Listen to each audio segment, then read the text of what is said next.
为什么仅凭这一个画面就让索隆瞬间吸粉无数？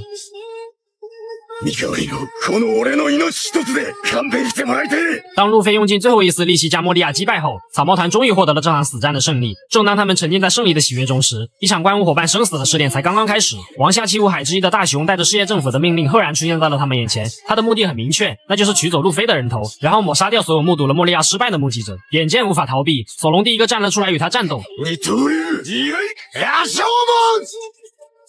可对方那深不可测的实力很快就把索隆打得喘不上气，就连山治的恶魔风脚都无法对他造成一点伤害。看着他们怎么也不肯交出路飞的人头，大雄索性释放出一发肉球冲击波，把在场的所有人都震晕了过去。随后正当他要提起路飞时，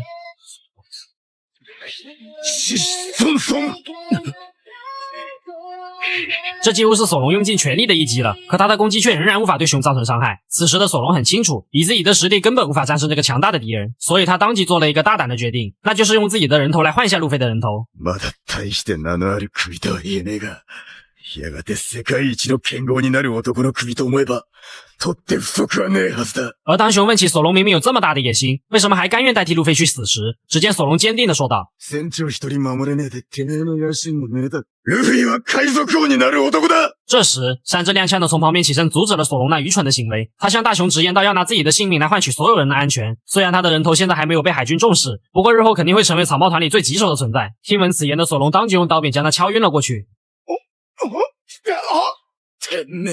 一旁的熊静静地看着这一幕，这个有着暴君称号的七武海最后做出了让步。不过相对的，索隆要承受路飞在战斗中积累的所有伤痛和疲劳。随后他来到了一处空地，毫不犹豫地冲了进去。在此刻，索隆身上仿佛有无数把刀划过，钻心的痛苦很快就让他晕了过去。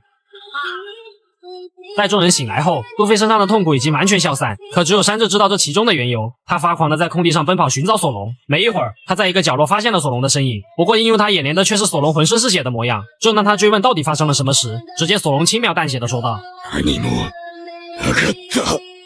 而这场牺牲也成为了草帽团成长路上最深刻的印记。索隆和山治的争执不是为了争强好胜，而是为了承担起那份守护伙伴的责任。他们用自己的方式诠释了伙伴二字。在这之后，索隆深刻地意识到自己的力量还不够强，不足以真正守护伙伴。于是他在修炼的2年期间放下了所有骄傲，拜了自己的目标鹰眼为师。至此，他的目标不再仅仅是成为世界第1大剑豪，而是要成为能让伙伴安心依靠的后盾，辅佐路飞成为海贼王。